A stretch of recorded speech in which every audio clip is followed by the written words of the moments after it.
Welcome to Corrective Consciousness, episode 93, the podcast about our lives and love of pop culture. I'm your host, Vysethebold, and this is... Lotus Prince. And OldManStompy. Welcome back. You're back. In some fashion. Back to your old man stopping grounds. Nice. Yeah, funny story about that. Really? Yeah, so, like, this last week I took a business trip down to Virginia with a bunch of my coworkers for an internal conference.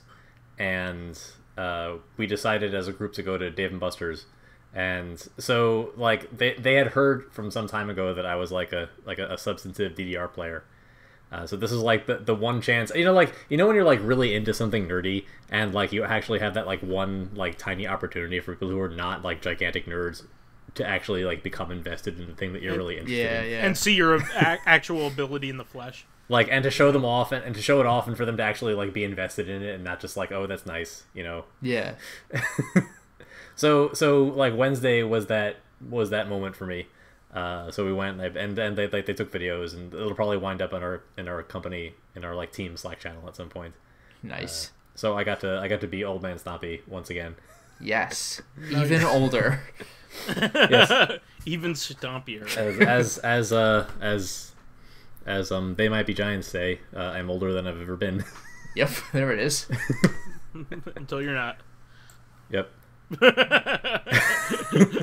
That's a friendly reminder that the gallows humor is new for the show. I have to say. I don't remember. I know I've been here. I haven't been here in a while, and you guys aren't quite as old as I am. But I don't remember the show being so morbid. Well, it wasn't until you came back. Did Pyro die or something? Is that why you have me on this week? Well, no, just his interest. The tone wouldn't be as somber. I see. You'd really be welcoming us to Corrective Consciousness. I am your extremely elated host, Vysethebold. Yeah. Somebody finally took him out. Jeez. So this is one of those things, like, I always say this when we make these kinds of jokes, but, like, I hope he doesn't die between now and the next time. Yeah. Oh, I know, right? Boy, would there be egg on my face. Also, like, I'm implicated. Like, I have a motive. Old man premeditated. Jesus. So, let's get on with the show. So, please. OldManStompy, what did you do other than show off to some noobs? The main reason that I haven't been on the show for a while is that my hard drive died in my laptop, like, several weeks ago. Excuses. Excuses. I mean, it is an excuse. I consider it to be a legitimate excuse, but, like, you're not wrong.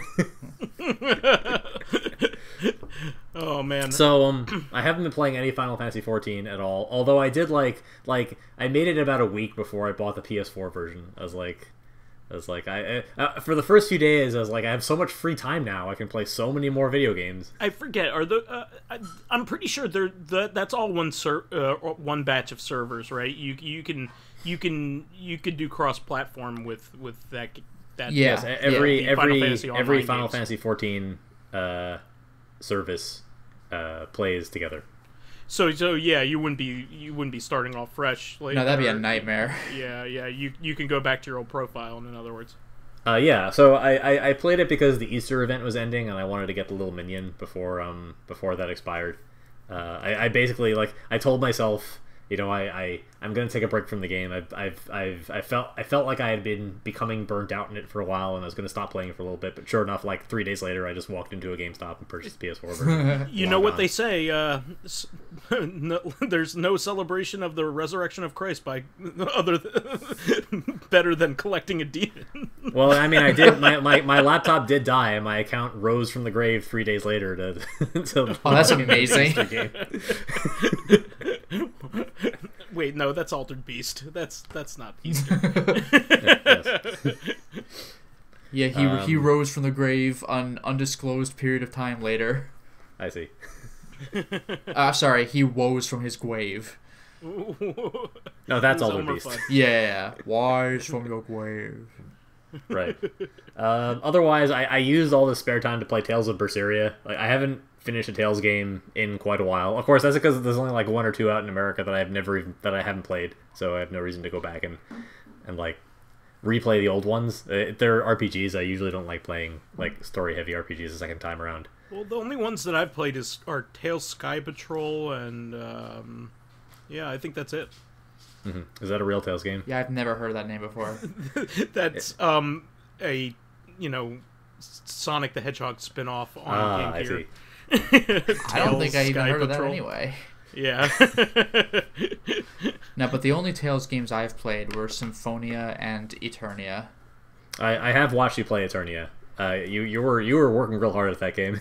Yeah, even with save states, that game was no joke. And it's one of those things, like, it pulls a Final Fantasy IX. Like, you know how in Final Fantasy IX you can get, I think it's like the Excalibur 2, but you have to basically speedrun the game to make it happen? And like, yeah, you have to get to the final dungeon in 12 hours. Yeah, like, with Tales of Eternia, the titles, I don't think, don't really do anything for you. They're just kind of swag to have, but there's one title for getting to the last dungeon in an insanely short period of time, and if you want to do that, then unless you cheat or are playing the game for the 100th time, you'll probably have to skip like every other title in the game. I see. So this game, I mean, I the last day that I beat it was like about a day before we recorded this podcast, and I think I wound up staying up until like 8 o'clock in the morning. Oh Like, my god! I was like really burning Wow. the midnight oil to like try to finish it. I was like using a guide as reference, not really like following it line by line, but like using it as a reference for how far I was in the game. Mm-hmm. And I noticed that I was like only 5 or 6 like entries in the guide away from the final boss, like area entries. I was like, okay, Wow. that seems like something I could chew up, you know, in the last like few hours. And then I'm like reading through what that entails, and one Yeah. of the segments was like all the side quests in one gigantic entry. I was like, oh god, emotional fulfillment for all of my characters. I'm not doing this. That's what YouTube No, is for that's these days. that's way too much. I don't remember too much about fulfilling the emotional stuff, but I think it was like more involved than best friends in Fire Emblem, and that took forever for Well, character. I don't mean like relationship values. I just mean doing the character side quests that close off their individual narratives in the game. Fair story. enough, but that is still a lot. That's like in Yakuza, like all I have to do is complete all the rest of the sub stories. Like, ugh.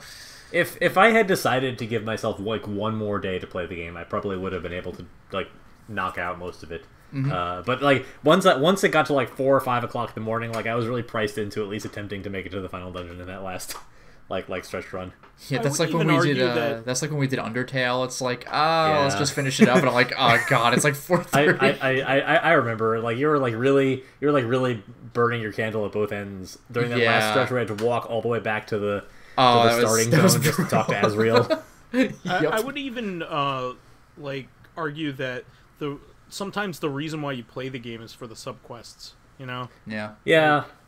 But it depends on the game, of course. Well, yeah, for me it was a bit of a, like, I tried to split the difference. I decided that personally I would just play the game through to completion just to say that I did, and then I'd watch some of the extra stuff. Since it isn't any more difficult than beating the final boss, like, I wouldn't consider it that much more of an achievement. I'll just watch them on YouTube. Like, I like to have a healthy mix of stuff. I watch a lot of gaming stuff when I'm at work, because unlike a lot of other things, it doesn't take a lot of mental energy to pay attention to someone playing a video game in the background, as opposed to like a, you know, like an educational podcast or like an analytical podcast, or, you know, our podcast. Not that our podcast is like, not that I don't listen to our podcast. So that Our wouldn't be an podcast is example the anyway. deepest lore. You can only find lore in the waveforms of our podcast. so- It's like Fez. You do a spectroscope analysis. yeah, I was of just the- gonna say of the spectrum soundtrack, analysis. and you unlock the hidden tracks. That's But if you listen to our podcast at the right time of day, different dialogue will just appear somehow. That's Pretty funny. weird. Is that even possible? Like, can we engineer that? Can we just like continually re-upload the video? Even if we could, fuck it. Yeah. This is all on you, Lotus. Like, you're at least, I don't know about the SoundCloud page, but you could just continually refresh the YouTube recording and have it change every 3 hours. 2, 5, 6, 4, 1. You know what I'm referring to, right? Not even a I little do bit. not. What's that? Oh, I'm referring to in the Phantom Pain and also PT, they have like the voiceover on the radio is saying like a bunch of different numbers. And like nobody's really decoded it. It's people think that it's Hideo Kojima's birthday, but I see. Yeah, that is like a real thing. There are like random stations out there that just like that just have a voice speaking numbers, or ones that like I think they're for cryptography or like surveillance purposes. They're for spies. Yeah. Yeah. So like they do exist, and I guess they're for that purpose. Yeah, a lot of time they'll play like a jingle in order to tell you like where to look in your code book, that kind of thing. Yeah. Yeah, they're monitored all over the world. Like you can hear some of them sometimes. Sometimes they're they appear just randomly. So wait, so they all are Hideo Kojima's birthday? Oh yes, every single Yes. one. Wow. Even the ones before. Cool. It's very elaborate. Oh wow. Yeah. Yeah, it's all leading up to Death Stranding. Man, that would be scary if like all the number stations in the world just suddenly turned off and nobody except for the handful of people who care about Death Stranding had any idea why. Yeah, all of a sudden Norman Reedus starts talking on the radio. What? Who's this guy? Wasn't that the guy from Blade 2? What? Why is he here? Jeez, everybody was in Blade 2. So what else? So yeah, that's my Final Fantasy 14 / laptop story and tales. The last thing I'm excited about this week is the release of the newest Magic the Gathering set, which is the first one in something like 15 years to revisit the original plane of Magic the Gathering, Dominaria. Oh wow! It's like chock full of references to the first like 10 years or just so. Just like all the generic enemies like grizzly bear and giant spider. Well, I mean, there are bears and spiders in a lot of different Magic sets because they like the grizzly bear has become like the iconic 2/2 creature for 2 mana in Magic the Gathering. So like it's become mimetic that like a grizzly bear. So this is actually a major change, as weird as it sounds. So the original card in Alpha was called Grizzly Bears. It was a 2-power, 2-toughness creature for 2 mana. Yeah. And they actually deliberately remade it into a single bear because they didn't like the idea of a plural creature having 2 power and 2 toughness. It seemed like a single creature, like plural, like a horde of bears, should be a lot stronger than that. I was just gonna say, even a single I've looked at like Magic cards before, and you have like an adventure roguish type fellow with no magic abilities, and he might have and he'd be a legendary card, and he'd be like a 5/5. Is he still stronger than a grizzly bear somehow? Like, I don't think so. Like a regular grizzly bear. Well, actually, I was thinking the opposite. Like a soldier, like a non-legendary, just a 1 white mana soldier is probably a 1/1, and you're telling me that 2 bears are a 2/2? Like a bear is as weak as just a dude with a spear? Yeah. Wait a minute. They need to think this through. Yeah. So like this did ascend to mimetic status. I know I posted in one of our private groups like that fake card that was called like 8 fucking bears. Yeah. It was like a 16/16. That's pretty great. That's really good. That's been making the internet rounds. Nice. I don't think there was actually a grizzly bears in Dominaria, the new set, but there was like a callback to Drudge skeletons. Oh hey. Which is like the original like regenerating skeleton in Magic. They don't do regeneration as an ability anymore because like the rules text for regeneration are like way more complicated than they need to be for like what it does. They just instead of like having to define how a creature regenerates in the Magic the Gathering context actually has a lot of baggage associated with it. So it's easier just to make something indestructible. Yeah. And just be done with it. Do we have Black Knight and White Knight anymore?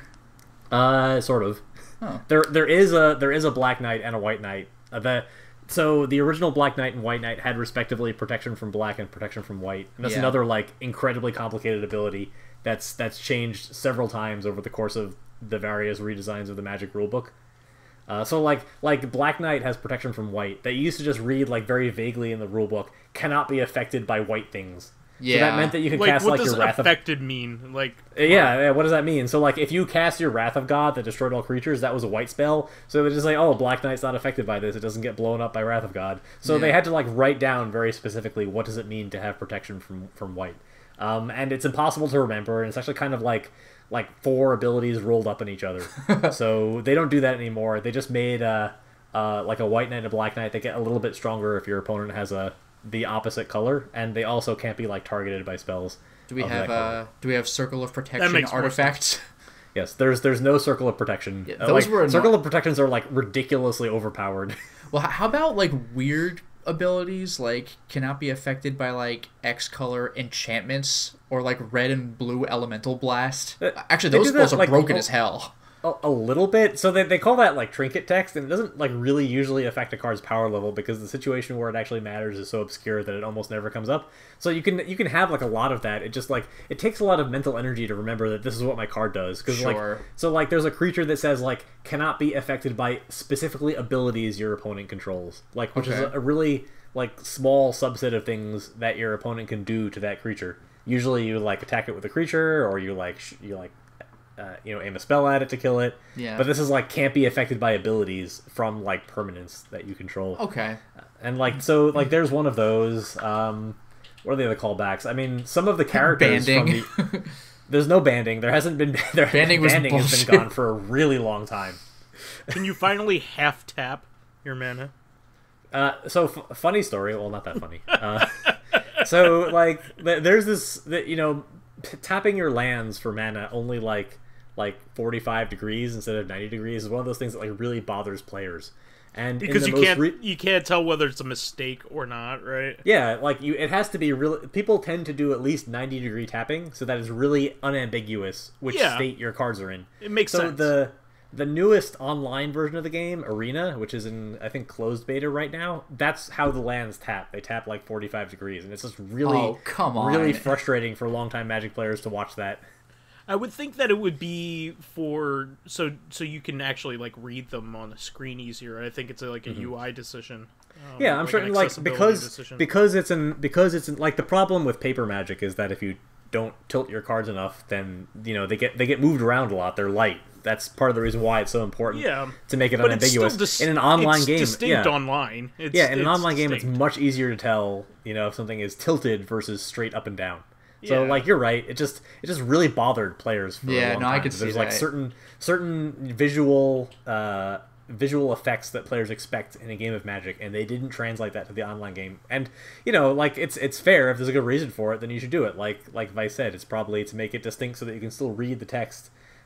Without because you can't pick up a card online.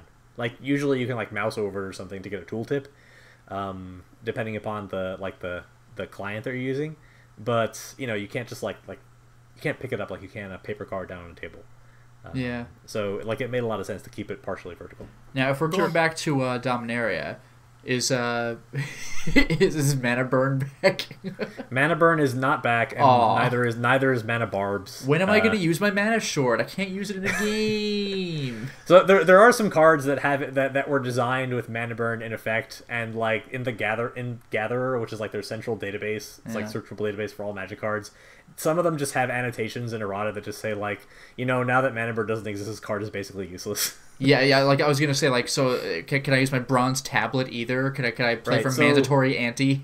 Yeah. So there's a card called Piracy. It lets you like tap your opponent's lands for mana, but without Mana Burn, now your opponent can just like tap all their lands and take all their mana, so your Piracy doesn't do anything. Yeah. You might as well just do that every single turn. At the start of your turn, just tap all your lands. Like, why not?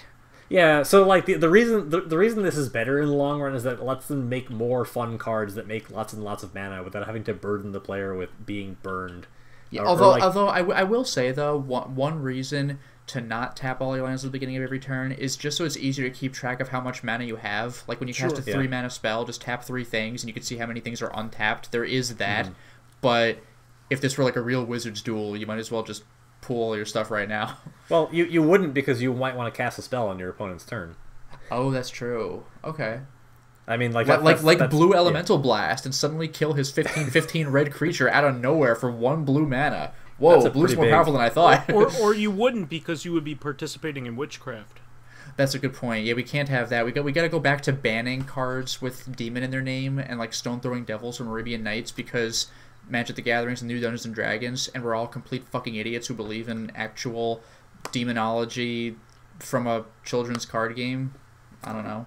that was like 15 years ago. Get over No, that's it. what I'm saying. It's it was like Ice Age. Yeah. It's been a pretty long time since that was the case. You know, the some of the unglued and unhinged cards like make reference to this, right? Do they really? The infernal spawn of evil, which is like this like a really sweet looking creature.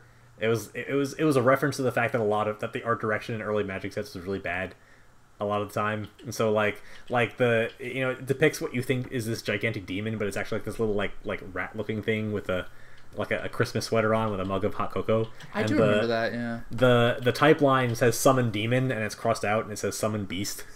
Nice. And then in the next set, like whatever happened there, I guess they got big enough they didn't care about all these like potential lawsuits from hard right religious groups in America, so they made like infernal spawn of evil, which was like this little rat guy and his son. And the rat guy now, his cocoa mug says like world's #1 dad on it, and the son That's also amazing. has, like, a matching Christmas sweater. And it says like summon beast crossed out summon demon. Go. So getting referencing the kind of like the satanic like scare of the like early 90s again here. I recently listened to a Stuff You Should Know podcast. Have you guys ever listened to that? No. Maybe. So this is one that was which was referred to me by Perry. So there's like this really interesting scare that happened in the late 1800s when people should have known better. There was like a vampire scare. There was an actual vampire scare in New England, and like people thought that there were vampires, and it turns out they did a lot of research on it, and it was really just people freaking out because they were dying of consumption. So they were trying everything that they could in order to fight tuberculosis. So like they thought that like vampires were the cause of whatever was happening. Well, vampires do consume you, so it's legit. Well, that's actually where like the vampire legends come from. Is they come from consumption. So. Well, yeah, I'd heard that Bram Stoker like grew up in like sort of like a medical environment. Like wasn't he like around hospitals a bunch or something? He just got that sense of morbidity. He actually. They found in his personal effects a specific newspaper clipping about the scares in New England about vampires. Oh, wow. And so they think that he was heavily inspired by them. Interesting. Yeah. So take what you will. But yeah. I should let you finish up. That's okay. I mean, I haven't gotten a chance to play with the new Dominaria cards yet. It might be the first time in a while that I actually I buy a fat pack and build some casual decks with my wife. Mm-hmm. Do they still include a book with the fat pack? I always kind of like that. They don't include they include a little paper player's guide that no, shows, I meant like a novel cards, but they haven't done the novel in a while. They publish story. They did hire a professional author to write the story that relates to the set. Can you read it online at least? Yeah, they just publish it for free on the website. You can read everything. Cool. Oh, that's cool. Yeah. So it's about the gathering of the heroes, the original heroes of the Weatherlight, which is they were the protagonists of the first major saga in Magic, and some of them are still alive. Some of them it's their descendants because it happened 800 years ago. Wait, this was the Weatherlight saga was 800 years ago now. In the current timeline, yes. Yo, okay. It did not. I had no. I mean, I knew that there's sequel after sequel, but damn. Is it the post-cyberpunk? There are no b-ball photons. Yeah, there's Gerard Borg. There are artifacts and there are dwarves, but there are no cyber dwarves. Oh no! It's in an age where planeswalking is contraband. I don't even know what that means, but tap for zobbers. That is sort of true. So one of the issues they had, and part of the reason why they had these wide changes to the storyline was because the Planeswalker characters were just too powerful. Yeah, they really and so the whole time spiral, which is the last time we were on Dominaria, and the only time in a very long time, was to basically make Planeswalkers normal wizards who just happen to also have the ability to occasionally traverse the planes. Yeah, because the Planeswalkers at first were not literal gods, but they were almost impossible to kill, like even from other planeswalkers. Like it Urza and Nicol incredible Bolas, the effort. major characters. Yeah, they were basically just gods, and it was there were no stakes to the story whatsoever because they were just so powerful. I remember in one of the books, Yawgmoth like shoved a dagger in someone's head and had to continuously move it around and scramble her brains to prevent her from fighting back. Like, not even to kill her, just to prevent her from quickly regenerating and killing his ass. It was just like, wow, okay. Right, like, continuously, all the time, 24/7. That's the best that he could do. Yeah. Mm-hmm. So yeah, the new cast looks pretty compelling. It's one of the more interesting cast of characters that Wizards of the Coast has, like, assembled for... and so the storyline is actually pretty strong. I recommend taking a look at the story that's been published on the website. Yeah. Otherwise, like, that's mostly been my week. I took up quite a big chunk of time, so Lotus, why don't you go ahead and take over?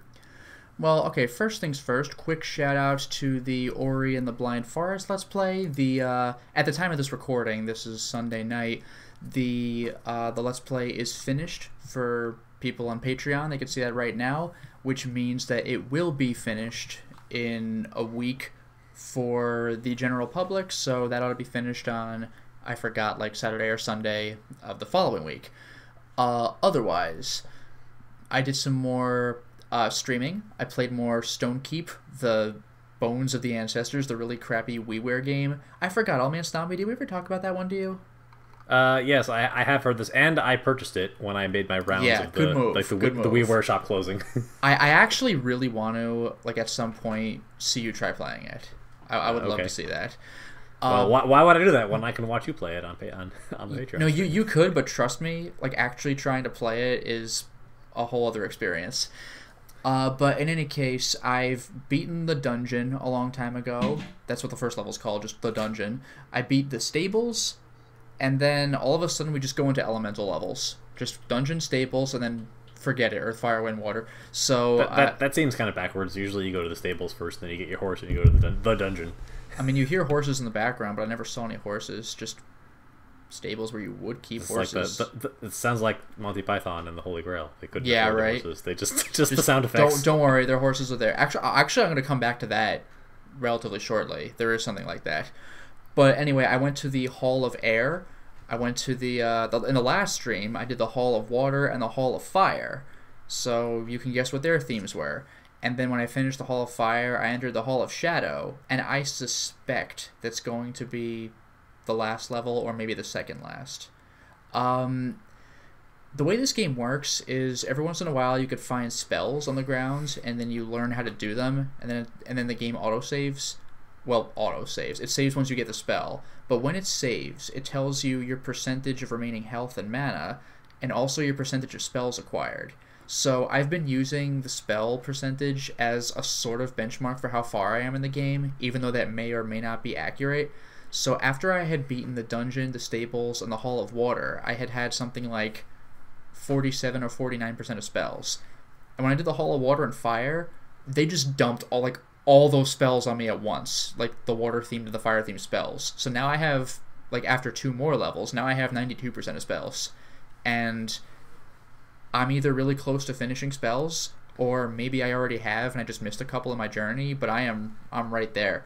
The funny thing, though, was the fire dungeon, because there's been a couple of characters that, quote, talk to me. Like, if I approach them, I get a message, and then that's it. But one of them was talking about this dragon that had been giving everybody grief. And I was like, whoa. This game is going to try a dragon. Like, really now. I would love to see this. Because OldManStompy, I don't know if you've seen the graphics of this game, or if you've clicked my streams or whatever, but, like... They are poop. So, like, I understand that a dragon is highly ambitious for this game? Yes. Oh, man. Oh, boy. So I was like, really? Did anybody ever mention the Pixie King again to you? I kind of wanted to follow up on that. Nope. That he was the guy for that level and beat the level. Yep. Okay. And in the water dungeon, they started to get a little more ambitious because this skeleton appeared, and he had a message like, "You need to go back. We are all under the effects of the Fetter Stone." And I was like, "Whoa, actual lore? Okay, so the people are under control of this magic stone, I guess. And a couple of times in the dungeon, the skeleton would be like, I'm warning you, man, go back. And then he'll disappear. And then he's the boss of that floor. It's like, I told you to go back. And he starts attacking me. And then I kill him. Beat the level. True story. Like you do. Yeah. Then I found $20. Yeah. And like, unlike the Pixie King, like when I killed the Pixie King, a little message came up. You defeated the Pixie King. That's never happened to any other me before or since. I don't know why the Pixie King. They really wanted you to know that guy was dead. He was not coming back. Yeah, you got him. He said he was going to fight you, and you have to beat him, and you did it. Okay. So anyway, the fire level, I'm hearing about this dragon. Now, I haven't beaten the game yet, so I can't give you a proper answer. But I have a question. Where's the dragon supposed to be? Because at the end of the fire dungeon, there's this really big room before what is obviously the exit. Like, there's this orange door, which means I need the orange key, and it's just like a one-tile room behind it, which means it's probably just the exit. OldManStompy, I don't know if we told you this, but with the single exception of the air level, when you beat a floor, you open a door into, like, basically a closet. It's just a one-tile room, and there's a little scroll. And you're like, oh, is this a tutorial scroll? Probably not at this stage of the game. Maybe it's a spell. But then you pick it up, and it says you found the exit. And it's like, are you fucking kidding me? Nice. So, yeah, like, so I'm like, okay, so there's this big giant room. And at the end of it is the orange door with what has to be the exit behind it because I've explored everywhere else. So, okay, get ready. I enter the room, and I normally have a dwarf companion who appears in contextually sensitive rooms if there are enemies. This time there are two of them. That's never happened before. So I immediately assume that one of them must be an enemy, because that's how the game's been working so far. But then I killed him, and it's like, what? My kind is supposed to help you. I was like, wait, so does that mean you were both allies? Well, if you're both allies, then that means... And then I walked deeper into the room, and there's just nothing there. It's just a big empty room. And then the exit was behind it. And I was like, oh. So here's my question. Am I going to find the dragon later? And that was just a really weird design choice. This big empty room where they give me two allies for no reason. Or was there just no dragon? Either way, it's funny. Like, there was supposed to be a dragon there and just nope. It's one thing when you're trying to, like, understand where a narrative is going based on the clues that you've been given, but it's another entirely when, like, you know, there's, like, tremendous structural failings in the narrative. Exactly. That's the whole thing. So it's like, so is the dragon just not going to happen? Or was that just a stupid room and I'll fight the dragon later? Either way, it's kind of funny. Like, on one hand, I kind of want to see a dragon. On the other hand, it's really funny if that was set up for nothing. It's pretty funny because, like, every once in a while, you know, when somebody who doesn't play a whole lot of video games, like, you know, like, my girlfriend might say, hey, you know, how did you know to do that? Or how did you know to look there? It's because with intelligent video game design, they all have a language, and they all have a way of telling you to do things, and you start noticing it over time. And even this game has done that. Even Stonekeep Bones of the Ancestors has done that, but that dragon just didn't happen. But what I'm saying is, it's a major failing of the game to have broken language like that. Yeah. You know what I mean? Like broken game language. And also the skeleton. We're under the effect of the Fetter Stone. Are you really? Was that just for this floor, and we're not going to talk about that stone again? Or will that also be later? Like, what are you doing to me? And why did the Pixie King matter? I'm still wondering about that. And what about the Ettin? The Ettin? There's a creature type I didn't think they'd bring, but they did.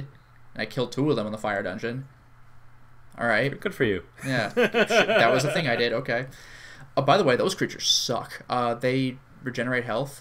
So I'm doing, like, the Wiimote motion where I wave the hand up and down and then release whatever button I was holding to throw some spell or, like, hurl a rock at him like in Avatar: The Last Airbender, and I just keep doing it over and over and just chipping away, and it's boring and I look like an idiot, and I'm like, please don't mess up the Wii motions so he regenerates after all this, because that is not fun.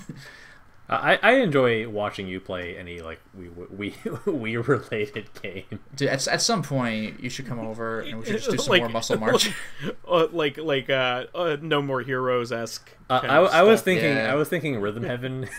Oh yeah. Oh yeah. Oh yeah. Like, I know I've mentioned this before. I do have a video. I do have a video where we, like, surreptitiously videoed Lotus Prince playing Yeah, I'm just like, are you recording me? In real life. And I'll be happy to send that if his fans demand it in the comments of this video. It's not even that big of a deal, though. It's not like you caught me in an embarrassing moment. To watch Lotus Prince play Rhythm Heaven. Yeah. It's just very entertaining. Helps keep the show going. Very entertaining. Very entertaining. All right, so anyway, that was Stonekeep. Otherwise, I played some more Zack and Wiki. I only did 2 levels, but because like one of them took me forever. Because I'm not buying any of those retry where you die dolls. Just if I fail a level, I restart it, and sometimes the levels can take long, so that's why the game's taking longer than it otherwise would. But I had a really cool mission where I had to invade or infiltrate Rose Rock's own airship and run into her room and take the treasure map to where I was supposed to be going in the first place, and then run back out. That was a lot of fun to do. I had to avoid her goons as well as just whatever machinery or security measures they had set up. So that was super cool to do. And other than that, after beating that level, I entered the next themed world. Like, the first world was jungle type. Then, my memory's a little hazy. I think it was ice after that, and then fire. And now I'm in, like, Barbosso, I think, his old castle. And everything's like spooky and there are ghosts and skeletons, and I'm digging the theme. But now the game allows itself to have darker implications. Like, you don't have violence in the game, but one of the deaths is just you get sucked into an Iron Maiden and it closes, and you don't see anything happen like in a cartoon, but you're just like dead. It's just like ugh. But I'm really enjoying the 1 level I played so far. I only just got into the spooky world, but there will be, I believe, 3 more smaller worlds and then the 1 boss world. I gotta be getting close to the end of the game. I'm only missing a few pieces of Barbossa at this point, so I'm assuming Spooky World is going to be the end of the game, or there'll be like 1 level after Spooky World, whatever that may be, like a boss stage or something, I don't know. But this is a lot of fun to play, and it's also fun to interact with the chat in that case, because with a game like Stonekeep, I do feel kind of bad sometimes, or with any game, really. I kind of feel bad because I'm concentrating on the game and I can only look at the chat every once in a while. But with Zack and Wiki, most of the time, you're allowed to just chill and think about what you're doing, and there's a lot of cases where the chat's providing suggestions for what I should do, and a lot of them have been quite useful. So it's kind of cool to be able to do like interactive stuff with the chat regarding puzzle solving. I did the same thing with Sexy Brutale, and that also worked out really well. Other than that, played a little more Drakengard 2. I advanced in the story a little bit, and I didn't get to fight him, but I met the hero. Let's just say the protagonist from the first game. The frequently featured murderer from Drakengard 1. Yeah, who's still a murderous piece of shit who actually seems to be enjoying what he does now. So yeah, that's what I like so much about Drakengard 2, Yeah. was that like he's like literally the same person. He just seems to have exactly the same character arc, and he's like clearly like the worst person in the entire game. Yeah, because what I like is in the first game he was just plain angry, but now he has an evil grin, so that may or may not be worse than in the first game. To be fair, he might not. He might have that in the first game too. You just never see it because he's always facing away from the camera. That's a good point. Actually, there is one thing that kind of gave me chills a little bit though, and it's not even really the character himself, but it's the fact that the one of the allies you get pretty early in the game, not super early, but the next ally you get in chapter like 3 or something, Mana, she's a like Manah, she's a sorceress. The thing is, she was the creepy little 6-year-old girl in the first game who became one of its final bosses, and when you finally kick her ass, there's this whole uncomfortable sequence where she's like, well, I failed, guess you better kill me now. And, like, this is the one person in the entire game Kym refuses to kill because it would be crueler not to, because she really wants to die. And you're like, no, fuck you. Live with it. And you just walk away. So, wow. Yeah, so now she's in your party, and she seems very much more sober than before. But to the point where if you look at her weapon as it levels up, weapons give lore as you level them up. Usually about the weapon themselves, but the characters' default weapons talk about the characters. So Mana seems to have suffered a degree of amnesia concerning the events of the first game, so she only has really spotty memories of what happened. But when she sees Kaim, she's just like, oh shit, like, so that's not going to be good, and for very good reason. I don't know if Kaim remembers her, but if he does, that's also going to be uncomfortable, because like their last meeting did not go well. So well, if I'm not mistaken, Drakengard 2 branches off of the A ending of Drakengard 1. Yes. So well, kind of the A ending. Also, Sire is there, the little kid who can't age, and you never even met him until you attempted the B ending. So we're kind of melding a little bit of lore here, but mostly the A ending. Well, he would be there anyway, right? Because isn't he Mana's sister? I'm trying to remember. He would be there, but you didn't know he existed until after you beat the game and did a second run through. So it's just weird. Okay, so, but he's still alive. Yeah, logically he would have been there, but like there's no way you would have known if you beat the game and then just put it down after the A ending. Sure, but like there's a lot of Drakengard that you don't understand even after you've that is true. Digested all the endings. Like it's a most very of confusing chronology. But yeah, so anyway, yeah, Mana sees Kaim and she's like, that is very much not good. And your character's like, why? What's the problem? It's like, nothing. Like, you really don't want to explain that. It's like, there was that time I almost ended the world, but then he beat the shit out of me, and now he looks like the bad guy. It's like, You know, someone recently asked Yoko Taro in an interview if he'd make another game in this canon, and his response was just, sure, I'll make anything if Square Enix gives me money. Dude, that's freaking amazing. Yoko Taro's a boss. Because I actually, like, Drakengard 2 plays way better, but the story is generally more lackluster than the insanity that was Drakengard 1's. But, dude, I'll take a Yoko Taro sequel to Drakengard 2. Holy shit, where will he go with that? Not specifically that game, just another game in the series, like anywhere in the canon. Oh, yeah, just whatever. Yeah, I actually really would love to see, like, either a Drakengard sequel to Drakengard 1, or, like, branching off of 2 or whatever, because Drakengard 3 is apparently a prequel, so it's like, oh, okay, but I'm still curious. I mean, like, there are 5 games in the series, and all of them have at least 3 endings. Nier Automata has like 26 endings. That's just right. Pick one. Yeah. And I think both Nier and Nier Automata have a thank you ending where it deletes your save file. Oh yeah, I guess normally I wouldn't try to spoil games for you, but that's like dire enough that I feel like that's a case where I'll just put in a USB drive and copy my save file so I can have my cake and eat it too. But yeah, so I'll see where Drakengard 2 takes me. Otherwise, one little anecdote I want to mention real quick. I had this was frustrating, but it's not quite account level hacking. I guess it kind of is, but I got a bot email from GameStop telling me just saying thank you for redeeming your rewards points, and I was like, I did no such thing. So it turned out that somebody had redeemed some points for a coupon that could only be used in stores, and I was like, I didn't do that, and I get the feeling they're going to spend it before I get the chance to. And yeah, actually they did. So the very good news, though, is that I called the Power Up Rewards support, or GameStop support, or whatever you call it, and they were able to put the points back on my account, which I really wasn't sure, number one, they could do, or number two, they would, because how do they know I'm not talking out of my ass? I guess they were able to, like, verify my claims. So that was actually taken care of really nicely. So the good news is I was not negatively affected, but the bad news is some piece of shit still got to exploit my stuff. Yeah, so I know. Like, what kind of monster shops at GameStop? Right? I mean, so anyway, somebody who wants 75 cents for all their games. Right. That is one thing. I love shopping at GameStop, but their buyback, like their I mean, it's like a running joke.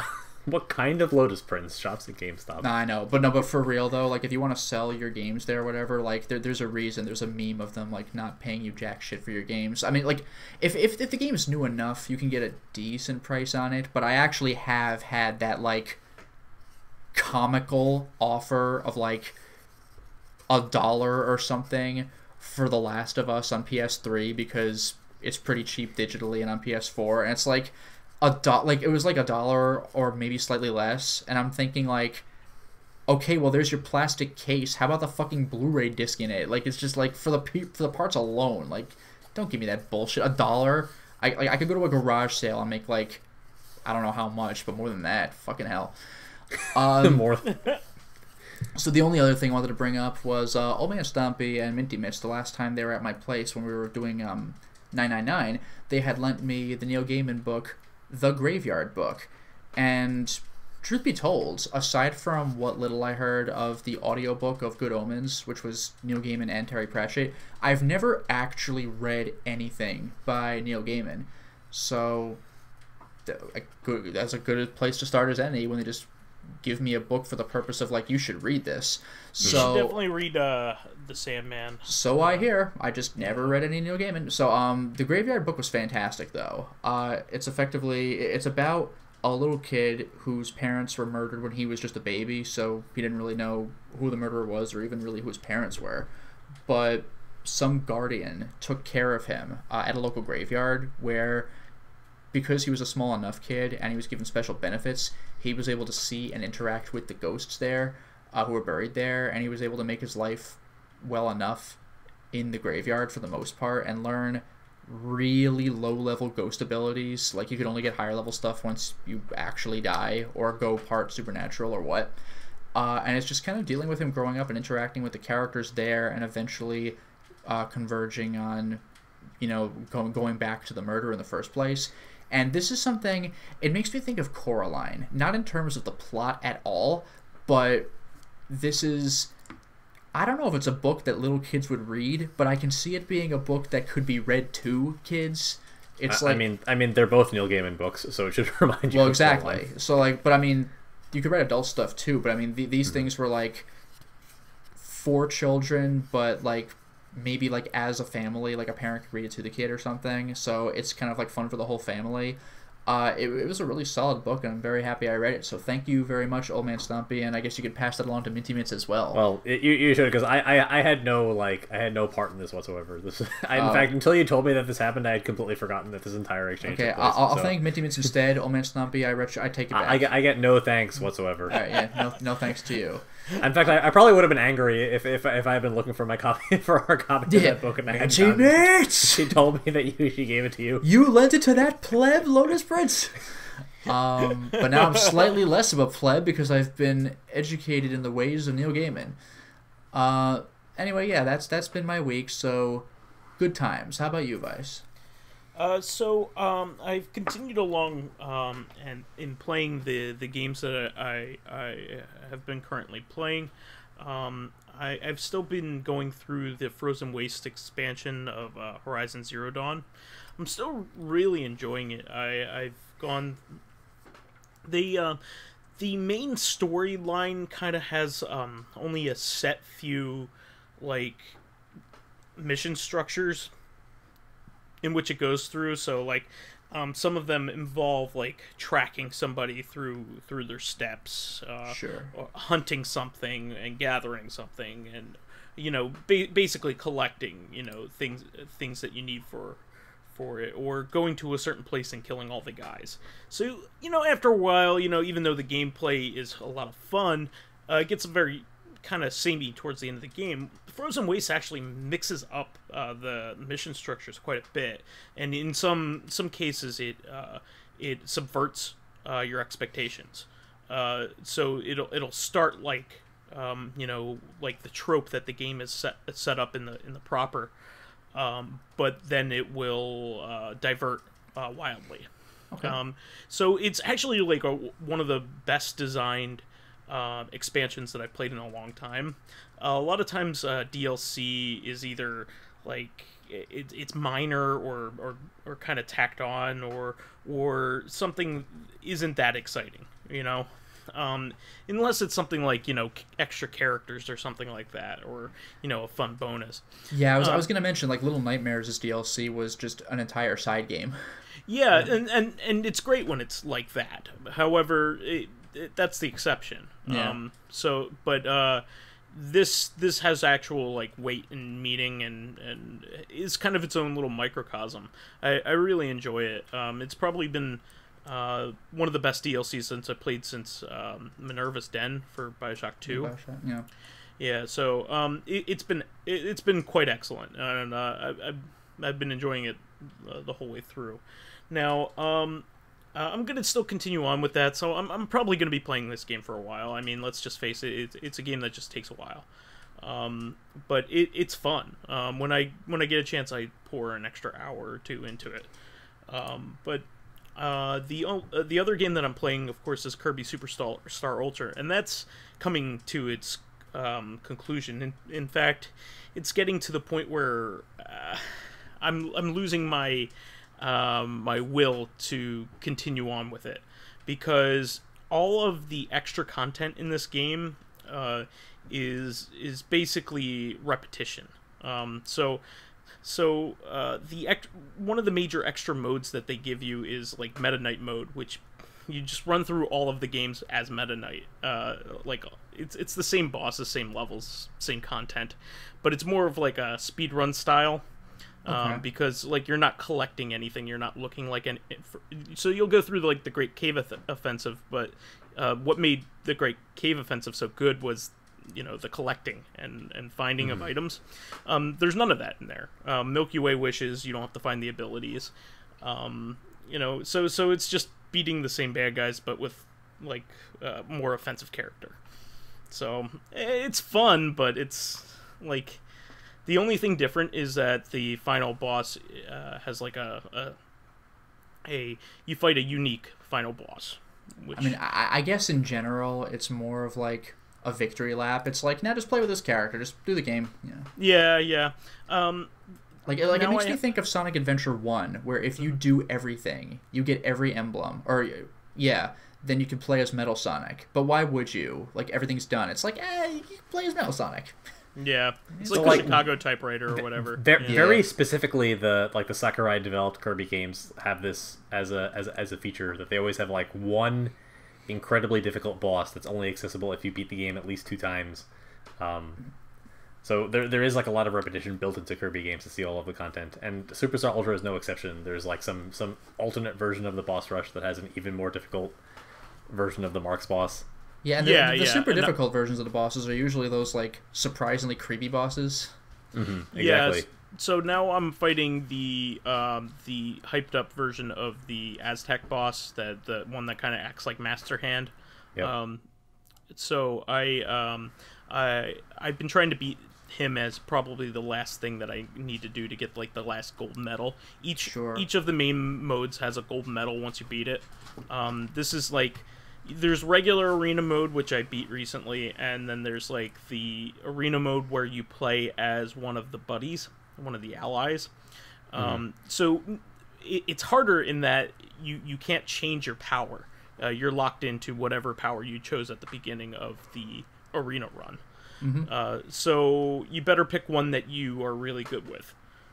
So that usually means that you're going to pick one of the better ones. Like the thing about Kirby powers is that a lot of the powers are cool, but in the end you go to a lot of the old favorites, because a lot of them are a lot more overpowered than the than like the new ones, or the the other ones that are like, Superstar is like particularly bad about this. Like a lot of the Kirby games, they have like a smaller matrix of powers that you can have, so like you have to at least think a little bit more critically about what's useful for the situation that you're in. Sure. But like Superstar, like the hammer or the bomb is almost always just going to be like incredible. Yeah, I pick the bomb. The bomb is like one of the quickest. You could spam bombs a lot quicker than even like the sword or the cutter. The sword and the cutter are like really great, and so's the hammer. But I think the bomb is my favorite. You could just spam bombs constantly. But it's in the end, like you have all these powers, but like you don't really have a good use for them unless you have to use them by accident. This goes back a little bit to what I was referring to before with like Tales of Berseria, and that a lot of the time I have to like decide whether or not I want to do something like unnecessary in a game, or whether or not I just want to watch it just to see the content for myself. And like this is kind of like, that was a little bit different, because like in an RPG, when you do a lot of the in-game side quests, they're easier than beating the final boss, and also they make the final boss easier, so on the whole it makes the game like longer and more satisfying but less difficult. But like this is actually like new content, which is very tedious to get to, but substantially harder and like more rewarding than when you get to the end than like the base game. So yeah, I mean, I'm not. in order to do this, I just kind of have to beat that boss rush, and then I'm done with the game. So I'm kind of just doing it at this point because I know it's not that much. I won't be playing the game much longer, but I'm disappointed in how fulfilling it feels. You know, it's more just a nuisance than anything. Yeah. Same as we talked about the Chrono Trigger remake on the DS a while ago. It's the same like basic problem. It's a remake that adds content which is unnecessary. Yeah. So once I'm done that, I'm there. So I'm getting towards the twilight of both of these games. So I'm wondering what I'm going to be playing next. I have a strong feeling that despite the fact that I have a whole bunch of games, I still kind of want to hop onto the hype train here with the new God of War game. It just sounds great and right up my alley. So I might end up just buying that and moving on to that after Horizon Zero Dawn. But I'm also thinking about either playing Darksiders, and then for my my portable game, I'm either thinking about playing Kirby and the Amazing Mirror, which is the Metroidvania title that they made for Kirby on the GBA, or playing Contact, which is a Suda51 game that I never really gave much of a chance to. And I hear varying, opinions of it, just like any other Suda51 game. But my opinion of it when I originally tried it was like, I hate this game. So I played it a little bit, and I ended up dying on the very first battle. And I was like, "Fuck this! You shouldn't even be able to die in the first thing you fight." Well, maybe I was doing it wrong. Disagrees. Yeah, maybe I was doing it wrong, or maybe the game is just trolling me, which is very possible as well. Well, I mean, sometimes it's a teachable moment. Like, I died in the first fight in Baldur's Gate because it's a bear, and you're not supposed to fight a bear at level 1 in D&D. Yeah, so, like, I have beaten Contact, I will tell you. I would never recommend that anybody play it. It's certainly an interesting game in concept. But, like, that's... There's that, and there's like what is it, Flower, Sun, and Rain, or Flower, Moon, and whatever. Well, I know is. not to play that one according to you, but I thought Contact horrible. might be different. No, you know what? You should play it. It's like then we'll be even. Oh, if you played some shitty DS game that you probably shouldn't have. Well, I kind of just wanted to look at it, and see what was interesting about it, that kind of thing. Kind of like what Lotus has been doing with his shit games lately. What are you kidding me? What are you talking about? Stonekeep is an amazing, brilliant masterpiece that is a 17-year in the making sequel to Stonekeep. An absolutely great game. It is a prime example of Kusoge. It is. I don't know what you're talking about. Interplay finally delivered. You know what the funniest thing is, by the way? When I launched the game, I forgot which company it was, if it was Interplay or if it was one of the WiiWare title companies, but it says like by gamers for gamers, and it's that's Interplay's. Fuck you. That's Interplay's slogan. Yeah. Okay, but for Stonekeep Bones of the Ancestors, though, it's like, to be fair, if like the average gamer tried to design a game, it would probably be terrible. You wouldn't surround OldManStompy. So anyway, I did that's it for what I played. I've been pretty busy with job search stuff and things like that, the ongoing saga of that. But I did buy a couple things here. I got my special edition of Yakuza 6. I was very excited to get that because it has some really nice glasses to go in with it, drinking glasses. So I immediately put them in my cupboard so I could use them. I was really excited about that. And I will play that once I get to it. I mean, I have every Yakuza game, and I still haven't played any of them. So that game is way down the road as far as that goes. I'll probably start with Kiwami 1 and then do Kiwami 2 and then go up the line.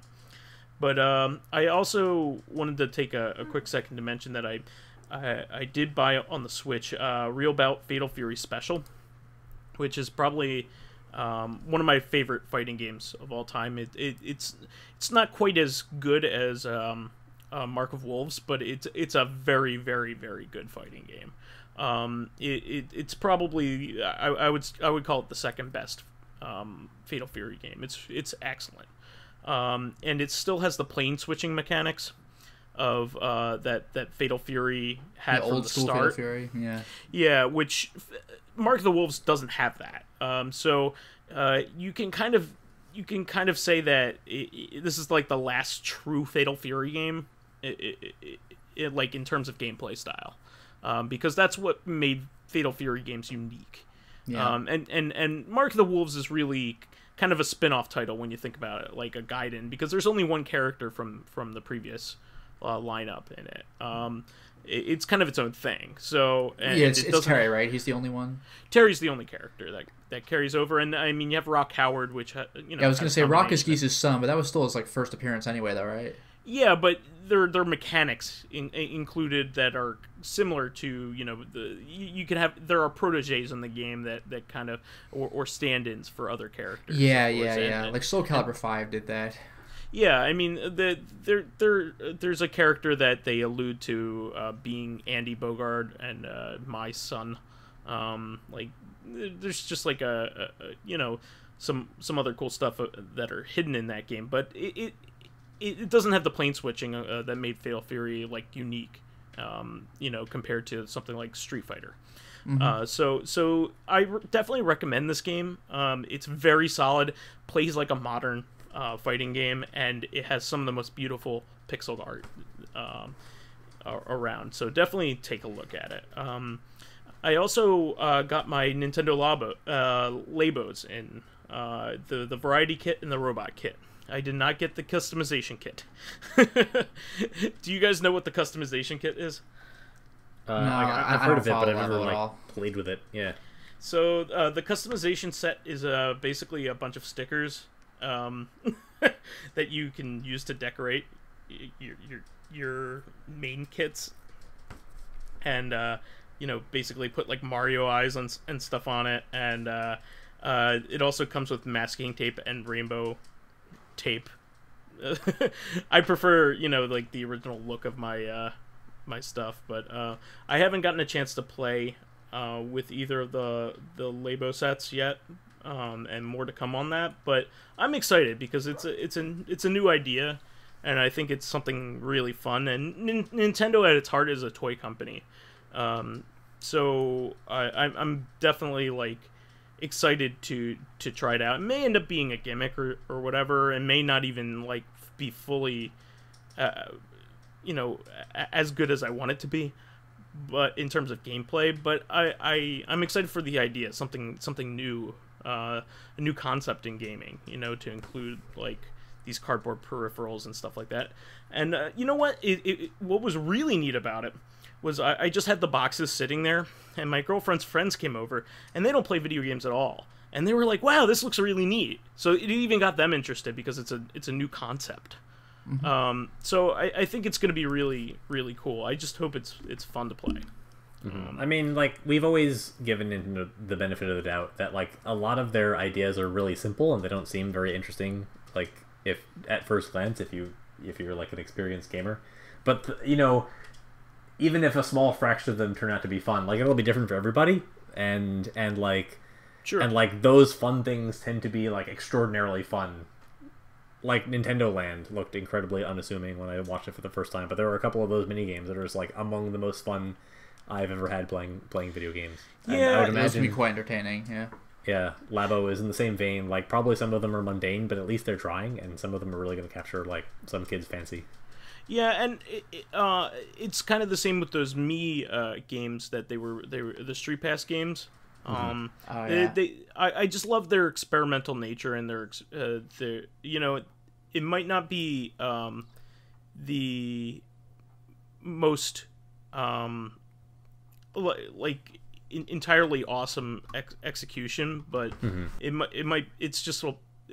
be something fun. You know what I mean? So I also wanted to let people know that I did watch A Quiet Place today with my girlfriend. We kind of got into a habit of going to the movies after on Sundays before doing the podcast, and it's been working out really well.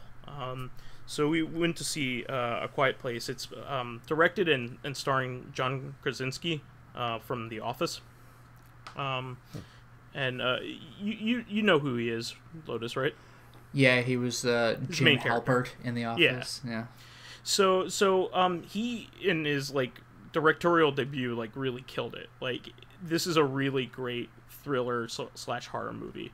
Really good. I definitely really recommend it. It's a PG-13 movie. And I'm always kind of wary about like PG-13 horror movies, but it does it extremely well. It's extremely suspenseful.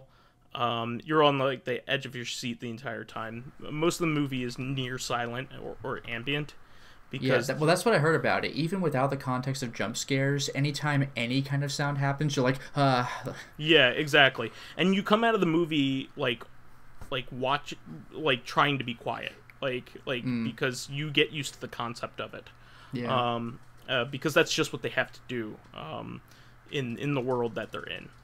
It also does, some really great horror things right. This is probably one of my.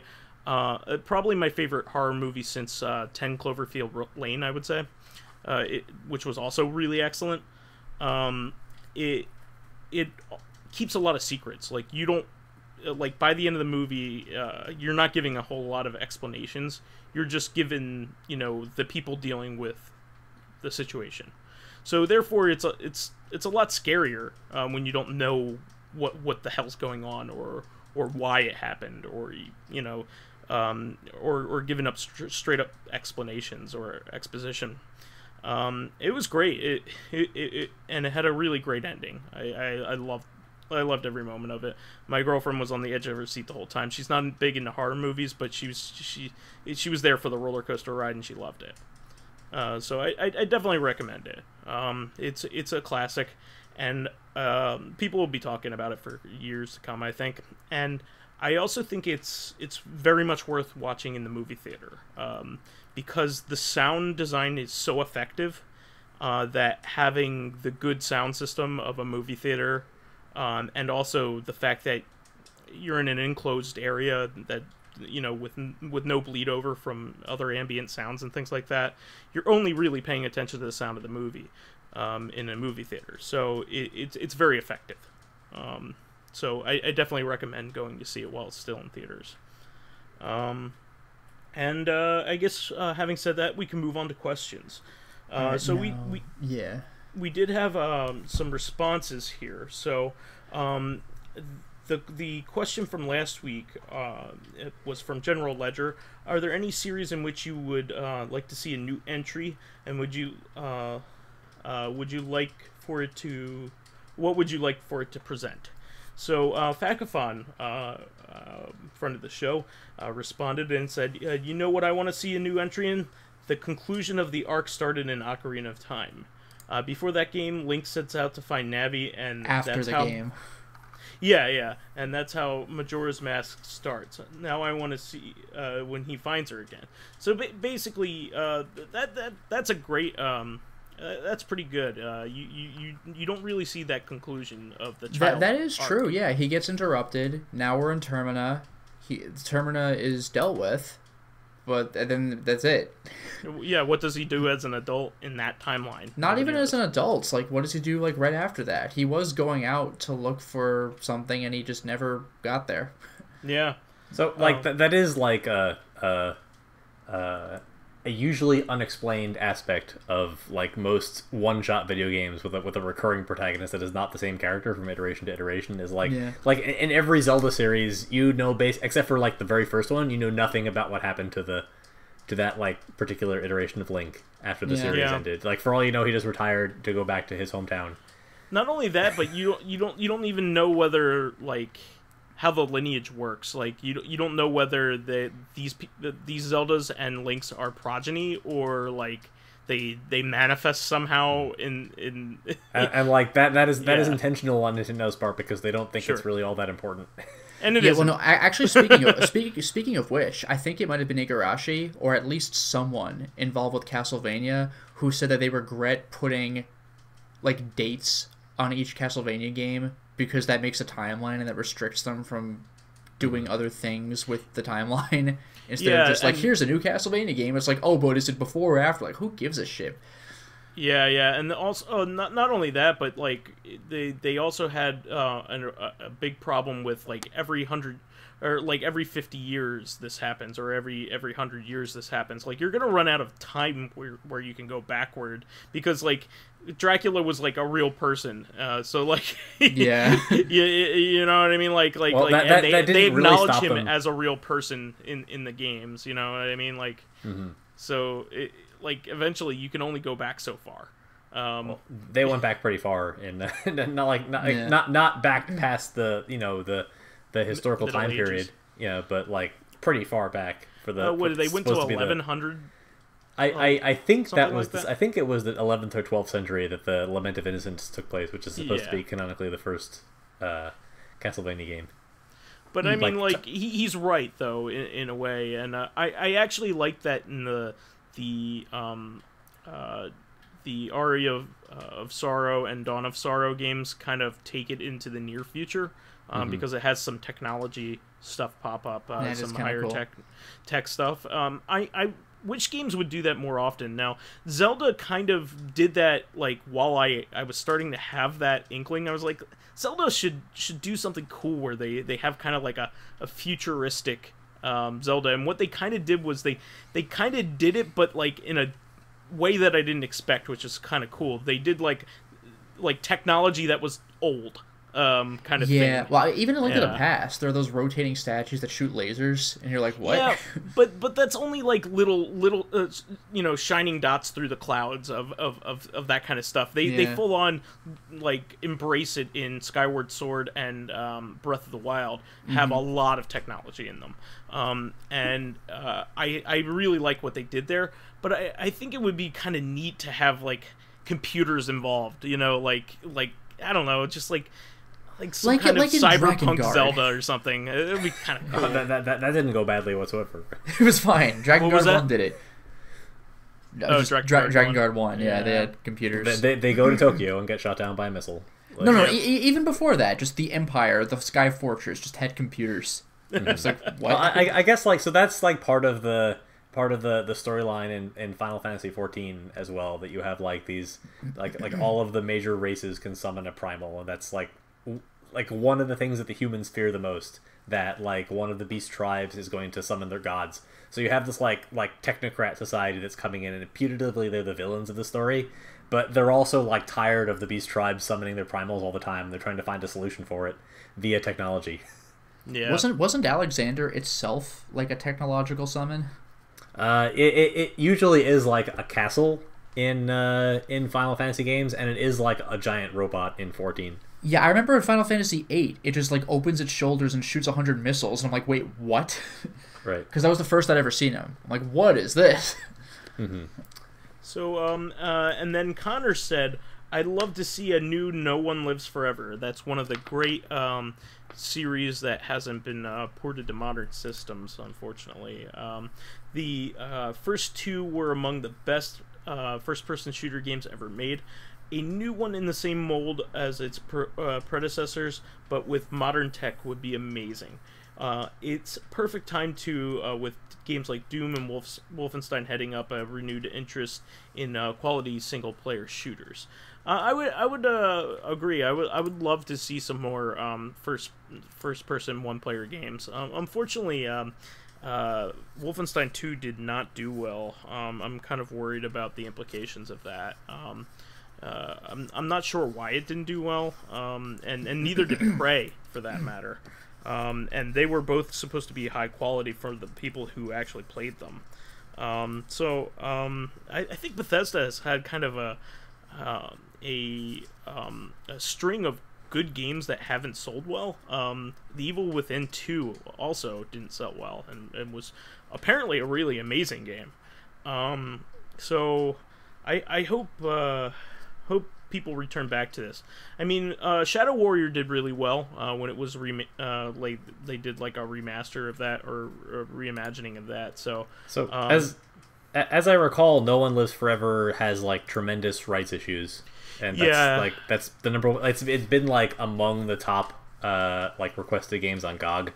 And they're usually like they usually put forth a yeoman's effort to like do everything in their power to get games onto the system if the players, of course, if the players want it, or their customers want it. But no one lives forever. It's in some like quagmire of maybe legal issues between Warner Brothers and like whoever originally developed the game. Monolith. Maybe Night Dive can make it happen, because if you can make System Shock 2 happen, you can make anything happen. No, Night Dive actually already tried. No. So what ended up happening was they thought they had gotten everything secured, and then they got a cease and desist from Warner Brothers directly. Oh, I think I remember you mentioning that. And it's between Warner Brothers, Fox Interactive, and Monolith, and I think Monolith obviously doesn't care. They've been able to work through their issues on games before. In fact, pretty much all the other really good Monolith games have been re-released. But it's this one probably is going to be really tough, unfortunately. Anyway, we have the new question this week. Now, I've mentioned that General Ledger asked a bunch at once, and I've been reading these questions in order. In the future, though, if we get multiple questions at once, I'll probably mix it up a little bit, just so we don't have one person saying like, I have 200 questions. But this is only there's only a few, so it's not that big of a deal. But this is the last one from General Ledger, which was, you've mentioned D&D often on the show. Do any of you play tabletop RPGs? And if so, do you have any interesting stories about them? I'll say I don't, but I have. When I was in middle school, I had some extremely casual D&D sessions, and I mean casual to the point where like we'd play for an hour, hour and a half, 2 hours, and then the next time we got together, it would just be a new campaign. We didn't really have carryover. But there was one, I don't really have many anecdotes for this, but there was one that kind of amused me. It was a situation that we never figured out how to resolve. But there's a spell where you could put like a mouth on an object. So you might put it on like a column or like a door in a dungeon, and it might be a hint or like a warning or a riddle or something. And there was some mouth that I think was on a door. And it was just kind of funky because we never figured out what its deal was. Just whenever we tried talking to it, it would respond with, I do not speak in your language. So, like, if you say, like, hello, what is your deal? It'll respond, like, I do not speak English. And so we're like, okay, do any of our characters know any other languages? I know Orcish. I'll try talking to it in Orcish. And it responds in Orcish. I do not speak Orcish. And it just kind of kept going that way for what other language. It would just respond in that language with, I do not speak that language. That sounds a lot like me when I lived in Europe. I knew like 20 different ways to say, like, how do you speak English in different languages? Yeah, right? So it was like, well, so that's about as interesting as my own stories get. I didn't really do that much D&D, but it was just kind of funny. How about you, OldManStompy? I personally do not play, like, tabletop role-playing games. Mostly just, like, just not knowing a lot of people and, like, not getting into that scene. Like, I love, like, listening to other people's campains when they like put them up on YouTube and stuff. Like, I think that's super interesting. Unfortunately, this question is not in my wheelhouse. I have never run like a worldwide a WWE Federation or something like that. Like to stand in as, I know there are people who do that, but I've never like personally gotten involved in that sort of thing. I've always had an interest in it, but I don't have the friends that would meet like regularly enough in order to do a campaign successfully or anything like that. I've never had the friends that would be really into it like that. I've always had like a passing interest, but the one time I did try to play, my friends got like this was a different group of friends obviously, but they got tired of the logistics of it, like they got tired of like recording like everything that I picked out of the each enemy that I defeated pockets. Like they didn't want to do the accounting. So it's just like basically it's like you should be doing your own accounting. Well, shouldn't you though? Like, shouldn't the players each be doing their own accounting? Well, I don't think they knew that. They thought that the DM had to do that. So. Oh, well, I mean, it's that. Partially like a dynamic that your group works through. Like, if the players and the DM, don't want to get too involved with the nitty gritty, then you just engineer your campaign so it's not that important. Like, what kind of things that your team has in their pockets all the time. Like, they've tried pretty hard to streamline D&D specifically. like to make it a more straightforward experience, so you don't have to do all this like continuous accounting. Sure. And But- like I could see myself like getting into it if I know there are people at my work who play. I know I've had friends who play. Some of them have interesting stories. If like we want to try to I had a friend who had a campaign where he would always tell the story about how he fought a Tarrasque, which is some like gigantic like dragon demon thing, and it ate like their ring of regeneration, and so they kept like chopping pieces off of it, but it couldn't die because it had eaten their ring of regeneration. So eventually it was just like a ball of dragon skin that was just like rolling down the hallway like Raiders of the Lost Ark. Wow, that's crazy. So having said that, I know that we only had a couple minor things to say here. I would love to hear the responses of our fans here online for this one, especially since I love these kind of stories. If And there's I a thought- detailed one, oh, go ahead. I thought Pyro played, so like we should have we Pyro should actually revisit does when play, he gets yeah. on the Yeah. Now, keep in mind that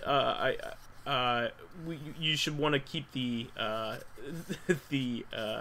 stories a little on the succinct side so we can read enough of them on air. But Yeah, I mean, I do speaking want of- to hear this. Speaking of Pyro, I mean, like the closest I've come to playing RPGs with him is the Pathfinder card game, which doesn't really lend to this kind of question.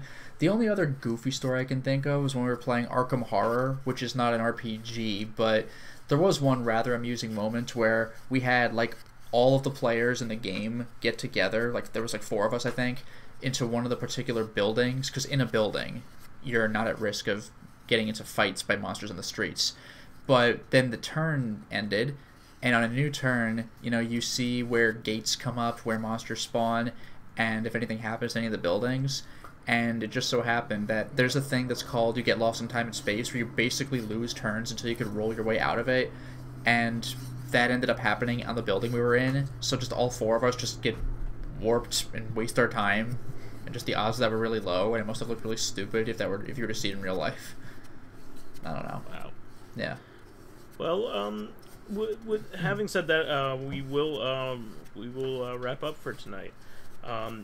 So we want to thank certainly all of our fans that have contributed questions and also have responded to our questions this week. Keep doing it. Keep giving us questions. Keep keeping it real. No, please keep responding to the questions here, because we'd love to hear your responses. I love reading them here. That's the show for this week. We want to thank all. Jeez, I'm getting tired. That's literally in the script. I swear to God. We rewrote Vyse it. is reading it really well. It says, please keep us supplied with awesome topics by submitting your questions of your own on the YouTube and SoundCloud pages. While there, please give us thumbs ups, likes, 5-star ratings on iTunes. Helps promote and spread awareness of the show, and any bit of encouragement helps keep the show going.